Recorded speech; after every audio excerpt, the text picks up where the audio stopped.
Os desigrejados.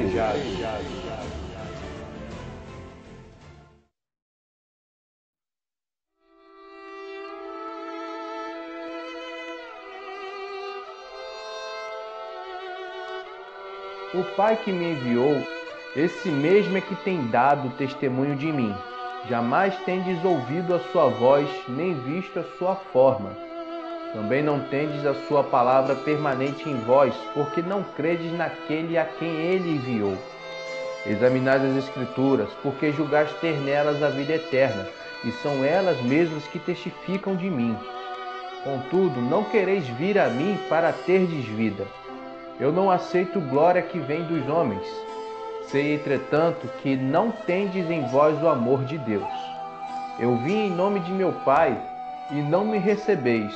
Se outro vier em seu próprio nome, certamente o recebereis. Como podeis crer vós, os que aceitais glória uns dos outros, e contudo não procurais a glória que vem do Deus único?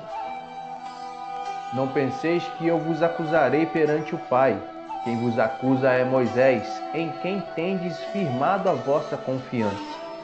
Porque se de fato cresseis em Moisés, também creríeis em mim, porquanto ele escreveu a meu respeito. Se porém não credes nos seus escritos, como crereis nas minhas palavras?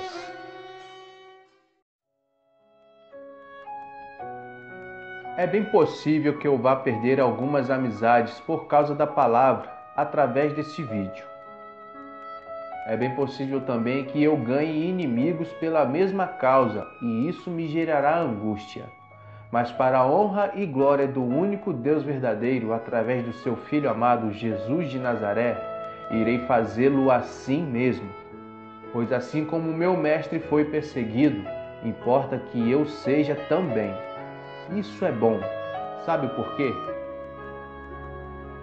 Em todo tempo ama o amigo, e na angústia se faz o irmão.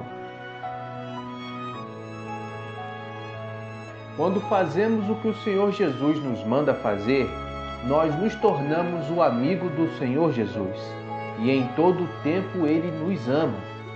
Porém, na angústia se faz o irmão. Na angústia de pregar a palavra, nasce um irmão que crê na palavra que foi pregada. É na angústia que se faz o irmão, porque se os amigos que eu tenho crerem na palavra de Deus, se tornarão meus irmãos. Porém, preciso falar de algo que tenho visto acontecer, que acontecia comigo antes da verdade me libertar. Como no texto de introdução, no versículo 39, todos os que aparentemente ou não buscam o reino de Deus examinam as Escrituras, porque julgam ter nelas a vida eterna. Bom, nos atuais dias, pelo menos alguns pensam assim, mas isso já é um outro assunto. Porém, uma parte dos que as examinam se esquecem ou nem se dão conta de que as Escrituras testificam do Filho do Altíssimo. Geralmente, os que se encaixam neste perfil buscam entender ou interpretar as Escrituras pela sabedoria terrena. E o que gera essa sabedoria? Qual é a sua natureza? Vamos ver. Meus irmãos, não vos torneis muitos de vós mestres, sabendo que havemos de receber maior juízo, porque todos tropeçamos em muitas coisas. Se alguém não tropeça no falar, é perfeito varão, capaz de refrear também todo o corpo. Quem entre vós é sábio e inteligente? Mostre em mansidão de sabedoria, mediante condigno proceder as suas obras. Se pelo contrário tendes em vosso coração inveja amargurada e sentimento faccioso, nem vos glorieis disso, nem mintais contra a verdade. Esta não é a sabedoria que desce lá do alto, antes é terrena, animal e demoníaca. Pois onde há inveja e sentimento faccioso, aí há confusão e toda espécie de coisas ruins. Tende o mesmo sentimento uns para com os outros. Em lugar de serdes orgulhosos, condescendei com o que é humilde. não sejais sábios aos vossos próprios olhos.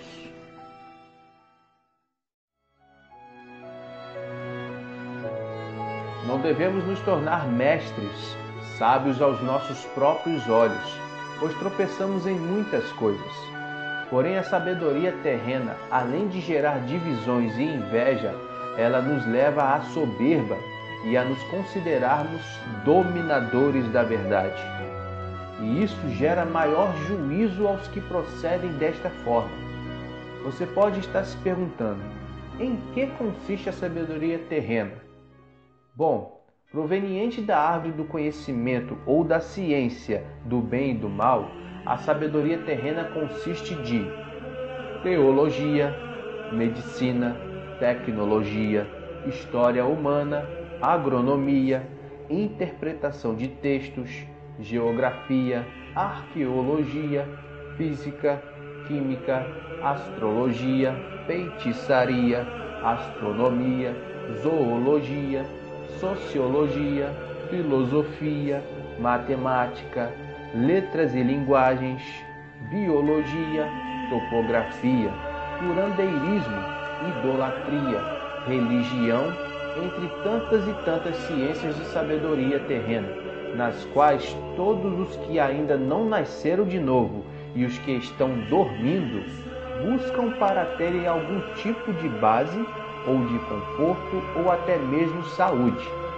E realmente pode até que gere alguma base, algum conforto ou alguma saúde, porém que não procede de Deus.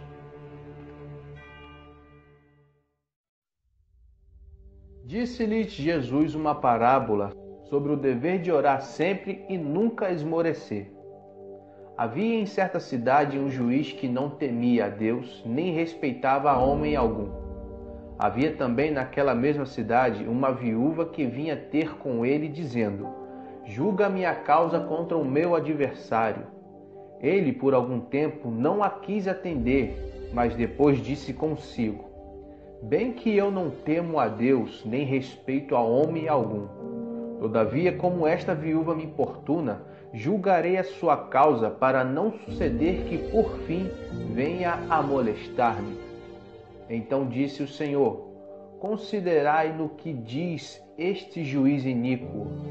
Não fará Deus justiça aos seus escolhidos, que a ele clamam de dia e de noite, embora pareça demorado em defendê-los? Digo-vos que depressa lhes fará justiça. Contudo, quando vier o Filho do Homem, achará porventura fé na terra?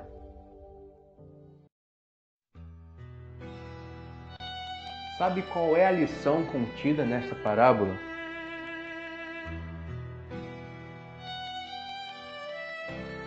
O juiz que na parábola era iníquo, não temia a Deus e nem respeitava os homens, sabe quem ele era? Ou quem ele representava? O próprio Satanás. Pois todos os que se chamam povo de Deus e confiam na sabedoria terrena são como esta viúva, que ao invés de buscar em Deus a solução pelas Escrituras, buscam insistentemente na sabedoria terrena, e Satanás, se sentindo importunado e molestado, atende ao pedido. E essa suposta vitória não gera vida eterna, e sim algo passageiro e corruptível. Considere o que o juiz que simboliza Satanás disse: bem que eu não temo a Deus, nem respeito o homem algum. Todavia, como esta viúva me importuna, julgarei a sua causa, para não suceder que por fim venha a molestar-me. Porém, os que confiam no Senhor, que o clamam de dia e de noite, receberão a justiça, ainda que demore ou pareça demorar, mas o Senhor lhes fará justiça sem demora. Agora, com tantas pessoas buscando a sabedoria terrena, na volta do Senhor Jesus, Ele encontrará fé nessas pessoas? Propôs também esta parábola a alguns que confiavam em si mesmos por se considerarem justos e desprezavam os outros. 2 homens subiram ao templo com o propósito de orar. um fariseu e o outro publicano.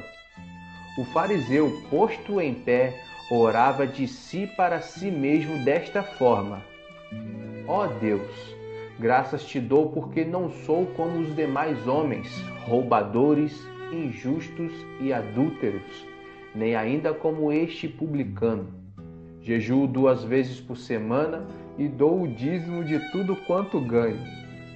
O publicano, estando em pé, longe, não ousava nem ainda levantar os olhos ao céu, mas batia no peito dizendo: Ó Deus, sê propício a mim, pecador. Digo-vos que este desceu justificado para a sua casa e não aquele, porque todo o que se exalta será humilhado, mas o que se humilha será exaltado. Ora, conseguimos conhecer o que o fariseu fez se formos compararmos aos dias de hoje. Pois justamente como diz a palavra, aquele que se julga justo, ele vai orar de si para si mesmo, achando que está falando com Deus. É este o resultado de quem busca a sabedoria terrena: autoconfiança, autojustificação, valentia, autossuficiência, soberba, autoexaltação, desprezo pelos humildes, testificam a si próprios, só a sua voz é que deve ser ouvida, etc. Estes tais não são e não estão justificados diante de Deus, porque o exaltado será humilhado. A sabedoria terrena induz a não confiar nas Escrituras, porque alguém, segundo a história humana, escreveu que alguém acrescentou algo às Escrituras, seja letra, palavra, expressão ou nome. Agora uma pergunta: com tantas profecias acerca dos últimos dias, com tantos avisos de Deus através de homens santos que falaram da parte de Deus, movidos pelo Espírito Santo, e a palavra divinamente inspirada e escrita, o próprio Deus, entre aspas, se esqueceu de avisar pelas Escrituras que isso iria acontecer? Ou pior, será que Deus não teve o poder para impedir que isso acontecesse? Viu no que implica a sabedoria terrena?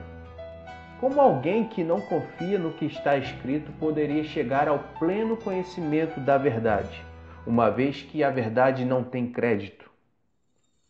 Como o Espírito Santo convencerá do pecado, da justiça e do juízo, se a credibilidade das Escrituras foi posta em dúvida?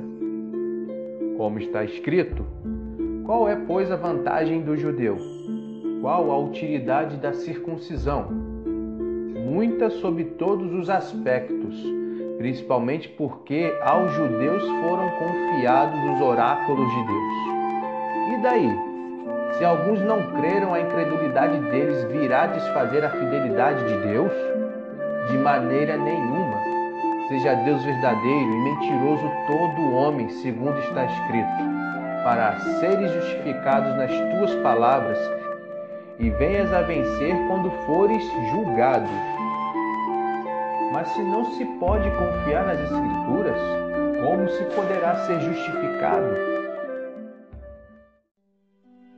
A sabedoria, porém, lá do alto é, primeiramente, pura, depois pacífica, indulgente, tratável, plena de misericórdia e de bons frutos, imparcial, sem fingimento. Ora, é em paz que se semeia o fruto da justiça para os que promovem a paz. Se, porém, algum de vós necessita de sabedoria, peça-a a Deus, que a todos dá liberalmente e nada lhes impropera, e ser-lhe-á concedida. Peça-a, porém, com fé, em nada duvidando, pois o que duvida é semelhante à onda do mar, impelida e agitada pelo vento.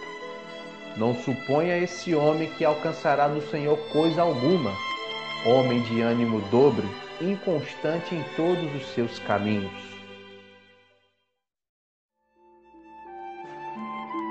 O interessante é que a palavra ela mesmo traz assuntos sobre assuntos, comparando o espiritual com o espiritual. Pois todo homem que não crê, que duvida, ele tem um ânimo dobre, ele é inconstante em todos os seus caminhos. O que me faz lembrar que todos os meninos, mesmo na fé, são carnais, são inconstantes, podendo ser levados por todo vento de doutrina, levado em roda por todo vento de doutrina. Então é necessário nos firmarmos na verdade. Assim como a luz é o contrário das trevas, a sabedoria celestial é totalmente o oposto da sabedoria terrena.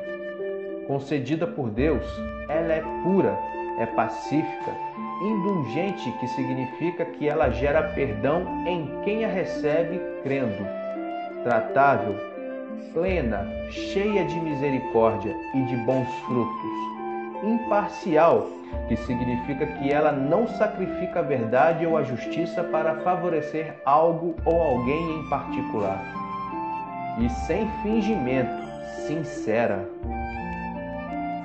Ninguém pode vir a mim se o Pai que me enviou não o trouxer, e eu o ressuscitarei no último dia. Está escrito nos profetas, e serão todos ensinados por Deus. Portanto, todo aquele que da parte do Pai tem ouvido e aprendido, esse vem a mim. Não que alguém tenha visto o Pai, salvo aquele que vem de Deus, este o tem visto. Em verdade vos digo, quem crê em mim tem a vida eterna. Eu sou o pão da vida.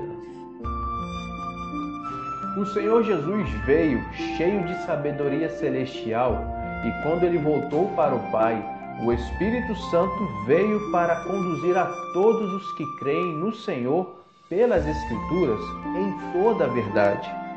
Ele, o Espírito Santo, é a unção que os que nasceram de novo e andam em obediência à palavra receberam do Pai Celestial e que permanecem ensinando através das Escrituras. É aí que todos os que estão nesta condição não necessitam de que alguém ensine com sabedoria terrena, porque a sabedoria celestial é concedida por Deus através do seu Santo Espírito, que faz morada em todos os que guardam os mandamentos do Senhor Jesus. E guardar esses mandamentos é praticá-los, não somente ouvi-los. Filhinhos, já é a última hora, e como ouvistes que vem o anticristo, também agora muitos anticristos têm surgido, pelo que conhecemos que é a última hora. Eles saíram do nosso meio, entretanto, não eram dos nossos, porque se tivessem sido dos nossos, teriam permanecido conosco. Todavia, eles se foram para que ficasse manifesto que nenhum deles é dos nossos.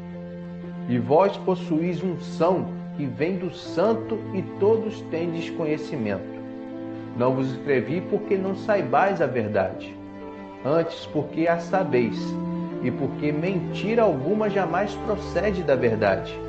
Quem é o mentiroso, senão aquele que nega que Jesus é o Cristo? Este é o anticristo, o que nega o Pai e o Filho. Todo aquele que nega o Filho, esse não tem o Pai. Aquele que confessa o Filho tem igualmente o Pai.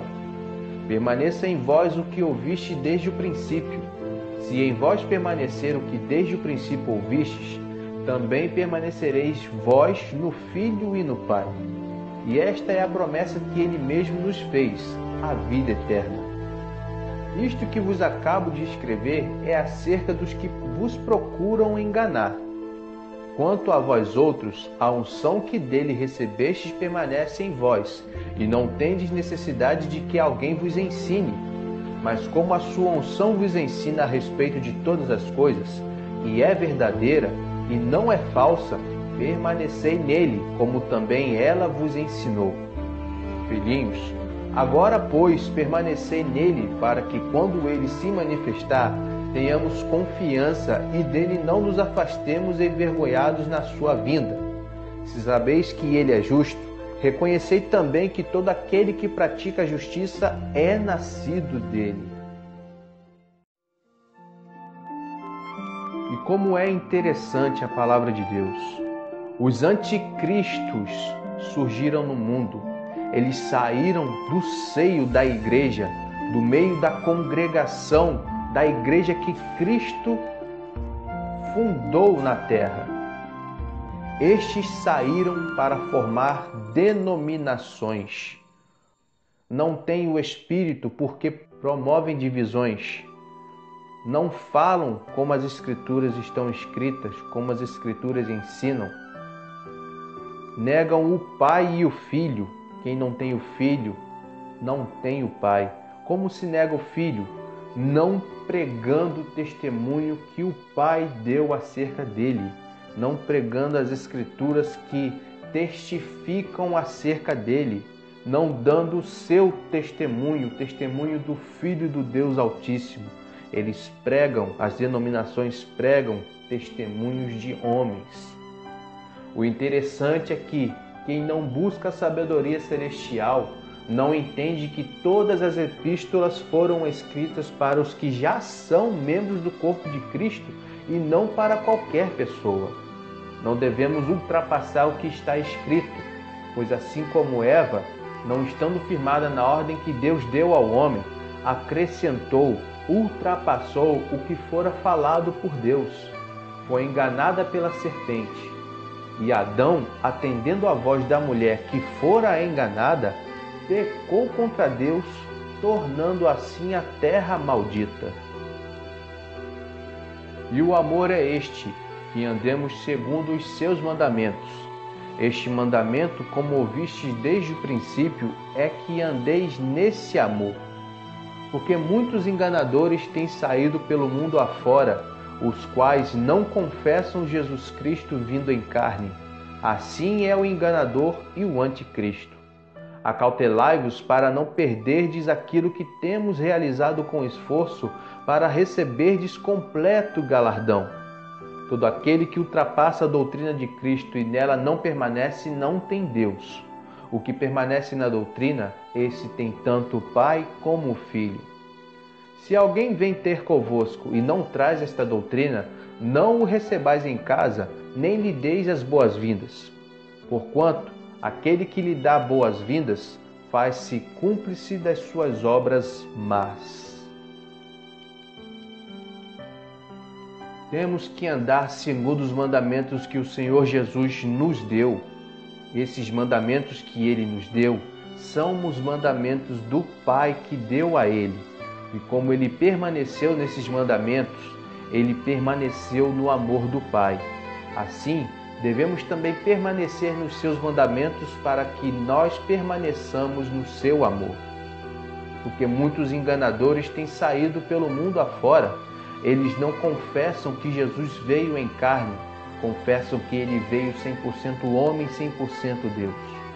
Se fosse Deus, Ele não poderia ser tentado pelo diabo, não poderia passar fome, nem passar sede, nem ter sono. Não devemos ultrapassar esta doutrina, a doutrina do Senhor Jesus.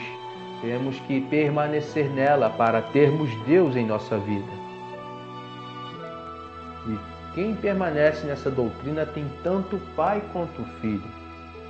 A sabedoria celestial nos leva a crer e a crescer de fé em fé na graça e no pleno conhecimento do Senhor. E pelas Escrituras, nos faz conhecer o Pai, conhecer o Filho e a ambos que são o Espírito Santo. Portanto, se fostes ressuscitados juntamente com Cristo, buscai as coisas lá do alto, onde Cristo vive, assentado à direita de Deus. Pensai nas coisas lá do alto, não nas que são aqui da terra. Porque morrestes e a vossa vida está oculta juntamente com Cristo em Deus. Quando Cristo, que é a nossa vida, se manifestar, então vós também sereis manifestados com Ele em glória. Fazei, pois, morrer a vossa natureza terrena, prostituição, impureza, paixão lasciva, desejo maligno e a avareza, que é idolatria. Por estas coisas é que vem a ira de Deus sobre os filhos da desobediência. Ora, nestas mesmas coisas andastes vós também noutro tempo, quando vivíeis nela. Agora, porém, despojai-vos igualmente de tudo isto: ira, indignação, maldade, maledicência, linguagem obscena do vosso falar. Não mintais uns aos outros, uma vez que vos despistes do velho homem com os seus feitos, e vos revestistes do novo homem que se refaz para o pleno conhecimento, segundo a imagem daquele que o criou, no qual não pode haver grego nem judeu, circuncisão nem incircuncisão, bárbaro, cita, escravo, livre. Porém, Cristo é tudo em todos. Onde está o sábio? Onde o escriba? Onde o inquiridor deste século? Porventura não tornou Deus louca a sabedoria do mundo? Visto como, na sabedoria de Deus, o mundo não o conheceu por sua própria sabedoria, aprove a Deus salvar os que creem pela loucura da pregação.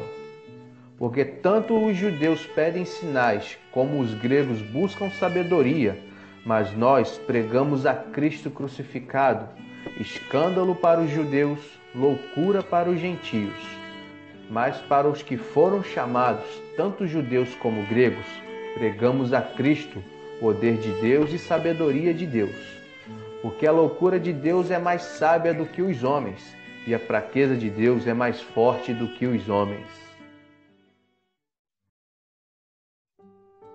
Entretanto, expomos sabedoria entre os experimentados, não porém a sabedoria deste século, nem a dos poderosos desta época, que se reduzem a nada. Mas falamos a sabedoria de Deus em mistério, outrora oculta, a qual Deus preordenou desde a eternidade para a nossa glória. Sabedoria essa que nenhum dos poderosos deste século conheceu, porque se a tivessem conhecido, jamais teriam crucificado o Senhor da glória. Mas, como está escrito, nem olhos viram, nem ouvidos ouviram, nem jamais penetrou em coração humano o que Deus tem preparado para aqueles que o amam. Mas Deus nolo revelou pelo Espírito, porque o Espírito a todas as coisas perscruta, até mesmo as profundezas de Deus. Porque qual dos homens sabe as coisas do homem, senão o seu próprio Espírito que nele está? Assim também as coisas de Deus ninguém as conhece senão o Espírito de Deus. Ora, nós não temos recebido o Espírito do mundo, e sim o Espírito que vem de Deus, para que conheçamos o que por Deus nos foi dado gratuitamente. Porque a sabedoria deste mundo é loucura diante de Deus, porquanto está escrito: Ele apanha os sábios na própria astúcia deles. E outra vez, o Senhor conhece os pensamentos dos sábios, que são pensamentos vãos. Portanto, ninguém se glorie nos homens, porque tudo é vosso. Seja Paulo, seja Apolo, seja Cefas, seja o mundo, seja a vida, seja a morte, sejam as coisas presentes, sejam as futuras, tudo é vosso, e vós de Cristo, e Cristo de Deus. Por esta razão, também nós, desde o dia em que ouvimos, não cessamos de orar por vós e de pedir que transbordeis de pleno conhecimento da sua vontade em toda a sabedoria e entendimento espiritual, a fim de viverdes de modo digno do Senhor para o seu inteiro agrado, frutificando em toda boa obra e crescendo no pleno conhecimento de Deus, sendo fortalecidos com todo o poder, segundo a força da sua glória, em toda a perseverança e longanimidade, com alegria dando graças ao Pai, que vos fez idôneos à parte de que vos cabe da herança dos santos na luz.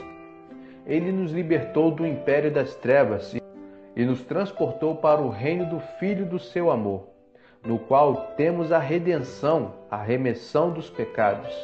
Este é a imagem do Deus invisível, o primogênito de toda a criação, pois nele foram criadas todas as coisas, nos céus e sobre a terra, as visíveis e as invisíveis, sejam tronos, sejam soberanias, quer principados, quer potestades.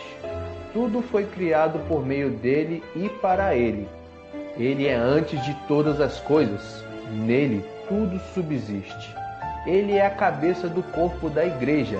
Ele é o princípio, o primogênito de entre os mortos, para em todas as coisas ter a primazia, porque aprouve a Deus que nele residisse toda a plenitude, e que, havendo feito a paz pelo sangue da sua cruz, por meio dele reconciliasse consigo mesmo todas as coisas, quer sobre a terra, quer sobre os céus. Habite ricamente em vós a palavra de Cristo. Instruí-vos e aconselhai-vos mutuamente em toda a sabedoria, louvando a Deus com salmos, hinos e cânticos espirituais, com gratidão em vosso coração. Então, que estejamos sempre firmados na palavra da pregação de Cristo, de onde vem a fé. Que estejamos sempre firmados na palavra, de onde vem a reconciliação em Cristo Jesus com Deus. Que estejamos sempre buscando sabedoria celestial, com o entendimento espiritual que somente o Espírito Santo, que é o Pai e o Filho, pode conceder, e somente Ele nos pode ensinar. Somente através da sabedoria celestial é que conseguiremos receber a revelação pelo Espírito Santo acerca das Escrituras, pois nenhum olho viu, nenhum ouvido ouviu e nem entrou em nenhum coração humano o que o Deus tem preparado para os que o amam. Então, que estejamos sempre buscando e pensando nas coisas do alto, onde está o Senhor Jesus Cristo vivendo assentado à destra de Deus Pai. Rogo-vos, irmãos, pelo nome de nosso Senhor Jesus Cristo, que faleis todos a mesma coisa e que não haja entre vós divisões. Antes, sejais inteiramente unidos, na mesma disposição mental e no mesmo parecer. Graça e paz.